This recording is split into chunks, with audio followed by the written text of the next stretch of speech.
Hello everyone, this is StrawberryShorty here with a rant video on AI the Somnium files. So if you watched my short review, you know my basic thoughts on the game. I don't really plan to go over all of that again. This is mostly just going to be talking about the story. Because as the title says, a lot of people considered this their game of the year. And it wasn't game of the year for me, but it came close. And it's those areas where I feel it fell a little flat that I want to talk about. But again, just focusing on the story, because I already talked about my opinion on the gameplay in the shorter review video.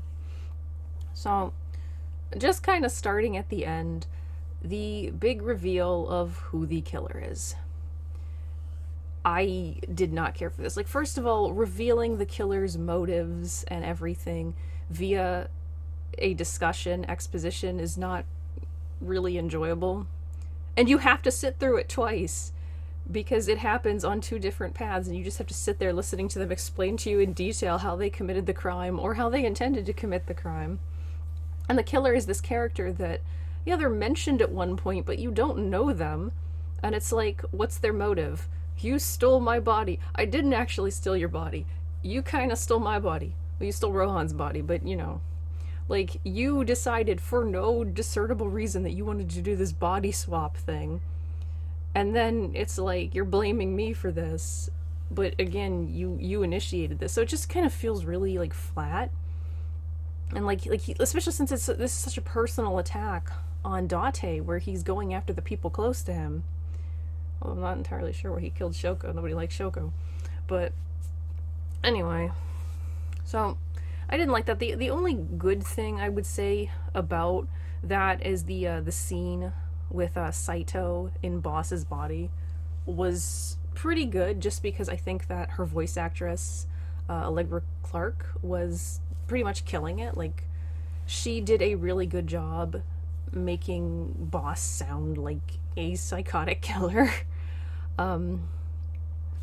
Yeah, so I wasn't really crazy about the big twist and how they revealed it, especially since, it kind of took away the personalness of it. It's supposed to be personal, but it just wasn't. It was just, randomly jumping bodies and killing people in those bodies, and just going after them because they're close to Date, and yeah, I just didn't care for it. Next, I want to talk about Pewter and Renji. So I actually love the idea of these two in a relationship, because, how did they meet? I would love, some sort of, episode or little manga or something that shows these two just hanging out, because, I have to know how these two interacted. And it's a real disappointment that we don't get to see any of their relationship at all. It's so disappointing. Pewter himself, I think, needed a path, because I feel like they really didn't know what they wanted to do with his character. They randomly try and make him into a villain, where it's he's willing to kidnap Iris, because they believe that Renji might be the killer, and he's clearly trying to abduct Iris and is willing to, go to extreme lengths for that, and this is an 18-year-old girl, and Pewter's fine with forcibly abducting her and taking her to Renji, apparently with no idea what Renji even wants with her. And he sends those mercenaries after her, and they nearly kill her and Date, and it's what were you thinking? And then stuff him holding Date and Hitomi, sort of Hitomi, at gunpoint, where it's don't go after Iris, and it's what is this scene? This scene doesn't even make sense, because we learned in another path that Pewter can basically forcibly knock Date out using Aiba. So he could have just done this, and he wouldn't have needed to reveal himself as a sort of enemy. He wouldn't have needed to attack Boss, he wouldn't have needed to attack Date directly, and he wouldn't need any explanations. He could just conveniently knock Date out. But for some reason he chooses to hold him at gunpoint and drug Boss. And at this point, Renji, at least the person he believes to be Renji, wants Date to come to him. So why are you trying to stop Date? And it's kind of awful that he's saying all this in front of Hitomi, who is the kidnapped girl's mother. yeah, Date, abandon this mission and let this woman's 18-year-old daughter die. And then they have him trying to delete Aiba, which is like, why? Like, because again, I feel like he could have incapacitated Aiba without killing her, and he's so proud of her and his creation that like it doesn't feel like it makes any sense. Like, they just tried way too hard to force this guy into a villain role, and I don't think they really needed to. And yeah, he got so cheated. Like, he wasn't even in the big dance sequence at the end. I did not like that. So anyway, moving on with villain talk. I guess we kind of ended up on a villain thing. Rohan is another character I kind of wish they had done more with. Like, because like I said, it felt like a lot of characters should have had paths that didn't. I said that in the short review, but that's how I feel. And like, I feel like they could have had a MoMA path where Rohan manages to avoid being killed by Saito, and you have to go confront him, because Rohan is like, despite being a fairly important character, like, you don't really get to interact with him that much. And because I think there's a fascinating kind of case there, because like his whole thing with like murdering people, women, and taking their eyes, like, that came from his brain injury, and now he's in a body that doesn't have that injury. So like, what's going on in there, you know?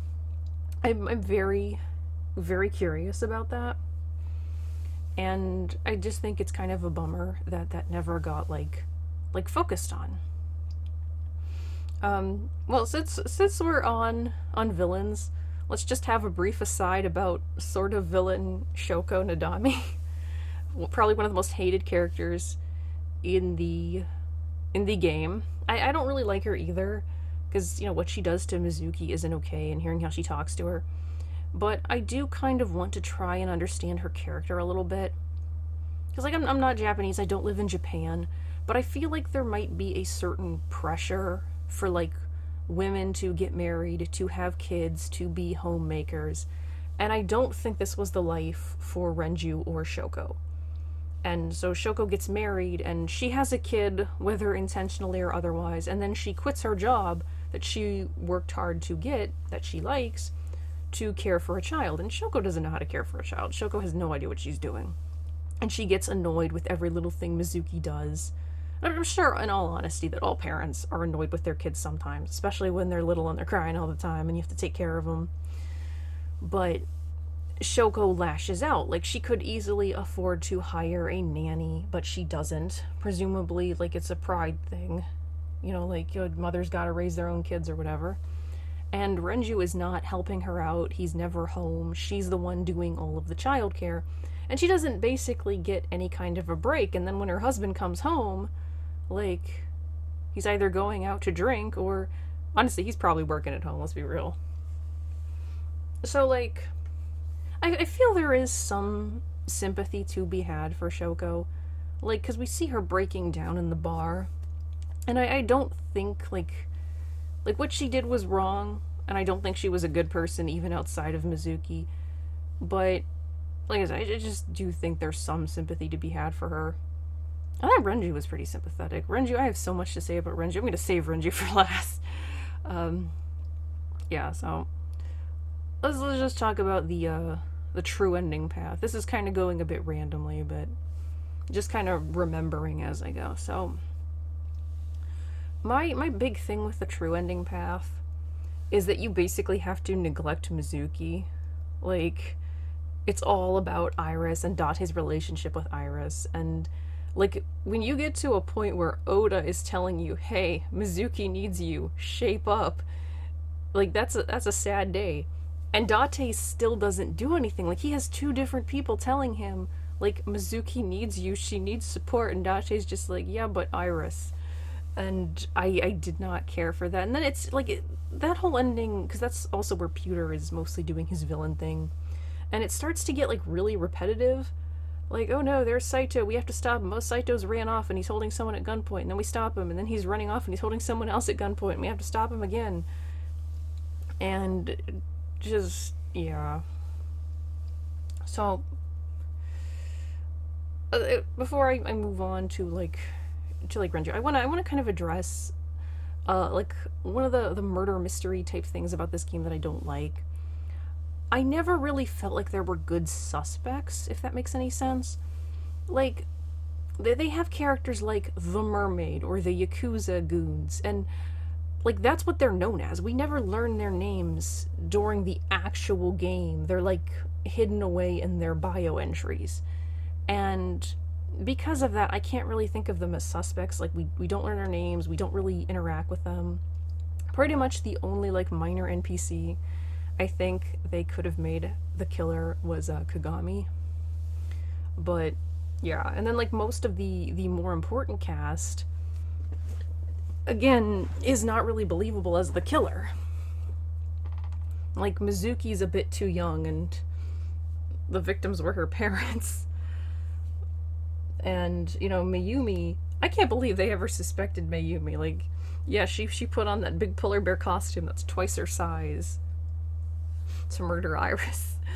But yeah, like, I never felt like any of these characters were, like, legitimately suspects for the killer. And I think if you're doing a murder mystery plot, you have to have a big suspect pool. So, that aside, I want to talk about Renji now. Most underused character ever. I think Renji is a very interesting character, and he's very intertwined with, like, so much of the backstory. You know, he's Mizuki's father, Shoko's husband. He's kind of mentioned a lot in the background. He was involved with Pewter, he was involved with the Yakuza. Like, he's connected to pretty much every character. He helped out Iris and was, like, semi-raising her, was friends with Hitomi. And he also probably has the best reason to have some kind of grudge against Saito, because Saito murdered Monica. But Renji is ultimately revealed to have been dead from the start of the game, and I think this is such a waste of his character. Especially since the whole thing with the true ending, like I mentioned earlier, is that Mizuki just kind of gets ignored. And it's all about Iris now. What I wish had happened, like, I've thought a lot about this, like, I would have added an extra character, like some sort of abyss intern that was, like, that is revealed to have secretly been working with Saito, and, like, eventually we can find a thing about her. Because one of the things I remember they mentioned about Renji that I hated that they never... Actually, there were a few things. Like, when you were talking with Mama, first it's mentioned that Renji has a lover, and despite the fact that we really need to find him, or we're looking for a murder suspect, we don't follow up on this at all. We don't try to find this person who would have really good motive to kill him and Shoko. But also that it's mentioned how there was some kind of talent scandal. And that's never brought up again. And it's like, well, what's going on? That's part of why I feel like the game was incomplete, was because they have things like this that they don't go into. So I would have made the talent scandal a real thing. I mean, it is a real thing, but I would have made it relevant to the plot. Like, maybe there was a performer that, like, took her own life for one reason or the other. And the intern I mentioned, the character that I created, would have been the intern's, like, sister. And so she wants revenge against Renji and Iris and so forth. So her and Saito end up working together. I know that might seem a bit contrived, but, you know, like, him having an inner abyss would be helpful too. But, so the intern lady helps him kidnap Renji with the intent of, you know, swapping bodies and killing him. But wanting to know more about her sister's death, secretly the intern lady syncs with Renji, but she doesn't know about the 6-minute rule, so she ends up switching bodies with him permanently, and then she gets killed. And Renji is still alive in the body of the intern. Like, I think that would have been an interesting twist. And, like, instead of having, like they mentioned they have, like, an intern drive Mizuki home, have that be Renji in this intern's body. And then we get to have some really unique interactions with Mizuki, where we later learn, oh, that was actually her father. Because, like, if we're gonna make Date so focused on Iris, like, at least reconnect Renji with Mizuki, because it did seem like he cared about her, even if he was not Father of the Year. And I just feel like they could have done so much more with his character. And they could have had Pewter more involved in the finale without going full-blown villain. And, like, I just think there would be so much interesting potential having this not Renju, but Renju character interacting with Mizuki and Date and Pewter as this intern. And then you could even have them like find evidence that she's guilty, but she's technically not because that's not her in there. And like, I've been rambling a bit here, but that's just like an idea I had that's like been driving me crazy. And I really wish something like that had happened. Like, I seriously hate how underused Renji was. Also, like, regarding the sequel, my theory is that it's going to be set after the Atami ending where you run off with the receptionist. Like, I don't know if that's going to be true, but I don't know how to feel about the sequel. Because, like, I'm semi-excited, but I have this weird sort of apprehension that I've been trying to, like, figure out what's up with that. And, like, I think it might be that...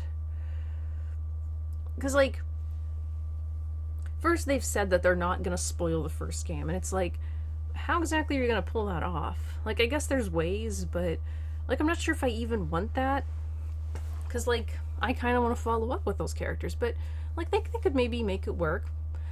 But I think the bigger thing that's bothering me is that they're giving the reins to Mizuki, which, I get it, she's a really popular character, but I think it makes me think of a certain character from the Zero Escape series, which, you know, is another game series that this writer worked on. And there was a character in the first game that was really popular over in Japan, and so they put that character in the second game. And that's a separate rant video, but I hated that character so much. I thought they were a completely unlikable person. And I guess I'm kind of worried that that might be what happens with Mizuki. Like, people like her so much, so let's make her the lead character. And in making her the lead character, they're giving her Date's role. They give her Aiba, who belongs to Date, you know, sort of. And it's like, they have to be really careful, I think, because if they try and force, you know, force too much on her and away from Date, like, it could end up backfiring. We'll see, though. I plan to do a video review of that game when it comes out, but we've gotten a bit off subject, so those are just some, like, thoughts I've wanted to get out on this game pretty much forever. Like there's just so much they could have done, so many paths they should have had, a path for Pewter, a path for Boss, a path for Moma. So many of the really minor NPCs I wish had had bigger roles, stuff like that. Anyway, that's my rambly comments on AI the Somnium Files. Thank you so much for watching. Please leave a comment, and I'll see you next time. Bye!